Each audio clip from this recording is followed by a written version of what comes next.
ஓம் ஸ்ரீராம ராம ராமேதி ரமே ராமே மனோரமே சகசிரநாம தத்துல்யம் ஸ்ரீராமநாம வராணனே. உலகம் யாவையும் தாமுழா வாக்கலும் நிலைபெறுத்தலும் நீக்கலும் நீங்களா அழகிலா விளையாட்டுடையார் அவர் தலைவர் அன்னவர் சரண் நாங்களே. எத்திர எத்திர ரகுநாத கீர்த்தனம் தத்திர தத்திர கிருத்தமாஸ்தகாஞ்சலிம் வாஷ்பவாரி பரிபூர்ணலோச்சனம் மாருதிம் நமது ராட்சசாந்தகம். அஞ்சிலே ஒன்று பெற்றான் அஞ்சிலே ஒன்றை தாவி அஞ்சிலே ஒன்று ஆறாக ஆரியர்க்காக ஏகி அஞ்சிலே ஒன்று பெற்ற அணங்கை கண்டு அயலாரூரில் அஞ்சிலே ஒன்றை வைத்தான் அவன் எம்மை அழித்துக் காப்பான்.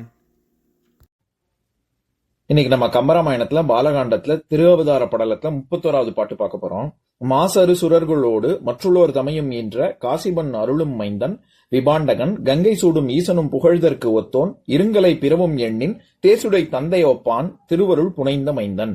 இதான் பாட்டு. இப்ப பதம் பிரிச்சு பொருள் பார்க்கலாம்.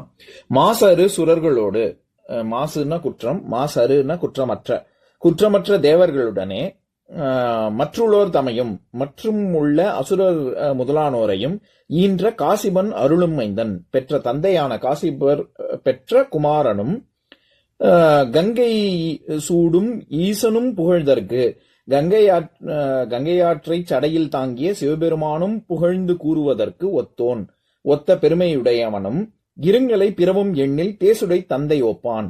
மேலான கலையறிவு போன்றவைகளை எண்ணினால் சிறந்த தனது தந்தையான காசிபனை ஒத்தவனும் ஆகிய விபாண்டகன் என்னும் முனிவனது திருவருள் புனைந்த மைந்தன், திருவருளை பெற்று திகழும் புத்திரன். இப்ப நம்ம இந்த பாட்டுல இருக்கக்கூடிய நயங்களை பார்க்கலாம். அதாவது இது ஏற்கனவே நம்ம பார்த்த மாதிரி குலகச் செய்யுள் வகையை சேர்ந்தது. இதை அடுத்த இரு பாடல்களோட பொருத்தி தான் பார்க்கணும்.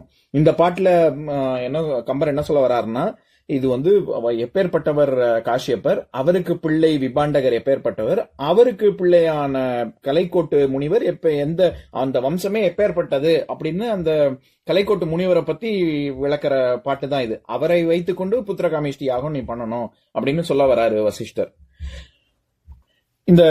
இந்த காஷ்யப்பர் அப்படிங்கிறவர் தான் ஆதித்யர்கள், ருத்ரர்கள், அஷ்டவசுக்கள், தைத்தியர்கள், மருதர்கள், நாகர்கள், அப்புறம் அப்சரஸ், கந்தர்வர்கள், கருடர்கள், இவங்க எல்லாத்துக்குமே காஷ்யப்ப முனிவர்கிட்டேருந்து வந்ததா தான் சொல்லுவாங்க. அதாவது உபபிரம்மா அப்படின்னு சொல்லி 10 பிரம்மாக்கள், 10 பிரஜாபதிகள்ல ஒருத்தர் அப்படின்னு சொல்லுவாங்க. அதாவது இந்த ஆதித்யர்கள், இப்ப நான் சொன்னேன்ல ஆதித்யர்கள், இந்த மாதிரி பல ரிஷிகள், இவங்க எல்லாரும் தான் பிரஜாபதி, பிரஜைனா மக்கள் இவங்கள்ட்ட தான் மனித குலமே உருவாச்சு அப்படின்னு புராண கதைகள்ல வரும். அப்பேற்பட்ட காஷ்யப்பர் அப்படின்னு சொல்ல வர்றாரு. இந்த காஷ்யப்பர் அப்படிங்கிறவருடைய அவர் உருவாக்கிய, அவர் இருக்கக்கூடிய மலை அல்லது அவர் இருக்கக்கூடிய ஏரி அப்படிங்கறதுல இருந்து தான் அந்த காஷ்மீர்னு நம்ம சொல்றோமே, அந்த காஷ்மீர் அப்படிங்கிறதுக்கான சம்ஸ்கிருத வார்த்தை, அதோட வேர்ச்சொல் பார்த்தா காஷ்யப்பருடைய மலை காஷ்மீர். ஏன்னா மிரா அப்படின்னா கடல்னு அர்த்தம் சம்ஸ்கிருதத்துல. இல்லாட்டி அதாவது ஒரு காலத்துல அங்க ஏரிகள் இருந்ததாகவும் அல்லது மலை அதுல அந்த இடத்த ஒட்டி காஷ்யப்பர் இருந்ததாகவும் சொல்லப்படுது. அதனாலதான், ஏன்னா காஷ்மீரி மொழியிலேயே அதை கஷீர் அப்படின்னு தான் சொல்லுவாங்க. மாஜ் கஷீர் அப்படின்னா என் அம்மாவான காஷ்மீர் அப்படின்னு. எப்படி நம்ம தாய்நாடு, தமிழ்நாடு அப்படின்னு சொல்றோம்ல, அந்த மாதிரி தாய்நாடு மாஜ் கஷீர் அப்படின்னு. அது இந்த காஷ்யப்பர் அப்படிங்கறதுல இருந்து தான் வந்திருக்கு. இதுல சுரர்கள், அசுரர்கள், அசுரர்களை மற்ற உள்ளோர் தமம் அப்படின்னு சொல்றாரு. அசுரன்னு நேரா சொல்லல. சுரர்கள் அசுரர்கள் 2 பேரையும் ஈன்ற காசிபன், இவங்க தாத்தா அப்பேற்பட்டவர். அருளும் மைந்தன், அவருடைய பிள்ளையான விபாண்டகன், அவர் எப்பேற்பட்டவர். கங்கை சூடும் ஈசனும் புகழ்தற்கு, சிவனே புகழக்கூடிய அளவிற்கு ஒரு பெருமையை உடையவன் அப்படின்னு சொல்ற இடத்துல கங்கை சூடும் ஈசனும் அப்படின்னு அது சிறப்புமை. இவர் சிவனே சொல்லிட்டாரு, அவர் அப்பேற்பட்ட பெருமை உடையவர் அப்படின்னு சொல்ல வராரு. இருங்கலை பிறவும் எண்ணில் தேசுடை தந்தை ஒப்பான் அப்படின்னா, இருங்கலை, இரும் கூட்டல் கலை, இரும் அப்படின்னா ரொம்ப பெரிய, கரிய அப்படின்ற பொருள், ரொம்ப உயர்ந்த அப்படின்னு. அப்ப இருங்கலை அப்படின்னா உயர்ந்த கலைகள் பிறவும், அதெல்லாம் யோசிச்சு பார்த்தா தேசுடை தந்தை ஒப்பான். அவர் எப்படி விமாண்டகன் ரொம்ப அந்த கலைகள்ல மிகச்சிறந்தவர்களாக இருக்காரோ, அதே மாதிரி அவர் தந்தைக்கு நிகரானவன், கலைகளில் தந்தைக்கு நிகரானவன் அப்படின்னு பாராட்டுறாரு வசிஷ்டர். விபாண்டகன் திருவருள் புனைந்தமைந்தன், அப்பேற்பட்ட விபாண்டகனின் அருளை பெற்ற புத்திரன் அப்படின்னு சொல்றாரு. எப்பேற்பட்ட தந்தைக்கு நிகரானவன் அப்படின்னு சொல்ற இடத்துல தேசுடை தந்தை ஒப்பான் அப்படின்னு. தேசு அப்படின்னா நான் ஏற்கனவே சொல்லியிருக்கேன்னு நினைக்கிறேன் சில பாடல்களுக்கு முன்னாடி. அதாவது சம்ஸ்கிருதத்துல தேஜஸ் அப்படிங்கிற சொல், தேஜஸ்னா ஒளி, ஒளி பொருந்திய, நம்ம இங்கிலீஷ்ல ஹேலோன்னு சொல்றோம்ல, ரொம்ப ஒளி பொருந்தியவர்கள் அப்படிங்கிறதுக்கு தேஜஸ் அப்படின்னு சம்ஸ்கிருதத்துல இருக்கு. அதையே தமிழாக்கம் செஞ்சு தேசு அப்படின்னு நம்ம சொல்றோம். அந்த தேஜஸ் தான் தேசு, ஒளின்னு அர்த்தம். தேசுடை தந்தை கோப்பான், தேஜஸ் பொருந்திய ஞான ஒளி சுடரக்கூடிய தந்தைக்கு நிகரானவன் அப்படின்னு சொல்றாரு. இந்த முன்னாடியே நான் சொல்லிருக்கேன், அதாவது ஜீசஸ், நம்ம கிறிஸ்டியானிட்டியில ஜீசஸ் அப்படின்னு சொல்றாங்கல்ல, அந்த ஜீசஸுக்கான பேர் அது இங்கிலீஷ் பேர் தான் ஜீசஸ். பைபிள் ஹீப்ரூ மொழியில தானே எழுதப்பட்டது. அந்த ஹீப்ரூ மொழியில அவர் ஜெஷுவா அல்லது ஜோஷுவா அப்படிதான் பேர் இருக்கு, ஜீசஸ்ங்கிற பேர் கிடையாது. அது லட்டின், கிரீக்கு அதெல்லாம் போயிட்டு இங்கிலீஷ்க்கு வரும்போது ஜீசஸ்னு வந்திருக்கு. இத பீட்டர் பர்சிவால் அப்படிங்கிறவரு கிட்டத்தட்ட 300 ஆண்டுகளுக்கு முன்னாடி முதல் தடவை பைபிள தமிழ் ஆக்கம் பண்ணும்போது, இங்க தமிழ் தெரிஞ்சவங்களை வச்சு தானே பண்ண முடியும், ஓல்டு டெஸ்டமெண்ட்டை தான் முதல்ல பண்ணாங்க. அதுல ஆறுமுக நாவலர் தான் முதல்ல உதவி செஞ்சாரு. இந்த பீட்டர் பெர்சிவால்ங்கிறவருக்கு தமிழ் ஆக்கம் செய்யறதுக்கு இவர் தான் உதவி செஞ்சாரு.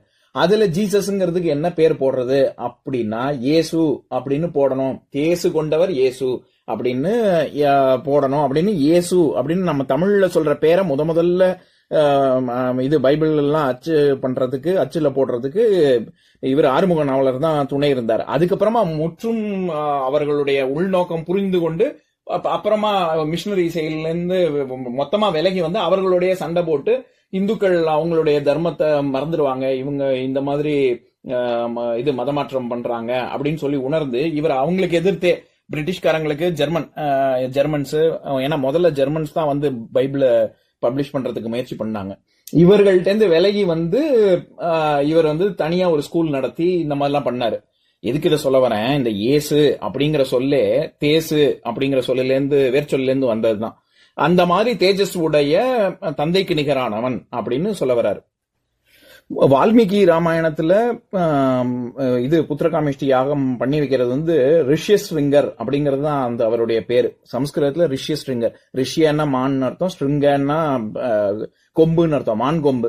அதாவது அவர் புராண கதைகள்ல எப்படி வரும்னா அவர் மான் கொம்பை கொண்டவர் அப்படின்னு வரும். அதனால அதை அப்படியே ரிஷ்ய ஸ்ரிங்கர் அப்படிங்கறத தமிழ்படுத்தி கலைனா மான் அர்த்தம், கோடுன்னா கொம்புன்னு அர்த்தம், கலைக்கோட்டு முனிவர் அப்படின்னு கம்பர் சொல்றாரு.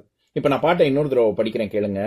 மாசரு சுரர்களோடு மற்றுள்ளோர் தமையும் என்ற காசிபன் அருளும் மைந்தன் விபாண்டகன் கங்கை சூடும் ஈசனும் புகழ்தற்கு ஒத்தோன் இருங்கலை பிறவும் எண்ணின் தேசுடை தந்தை ஒப்பான் திருவருள் புனைந்தமைந்தன்.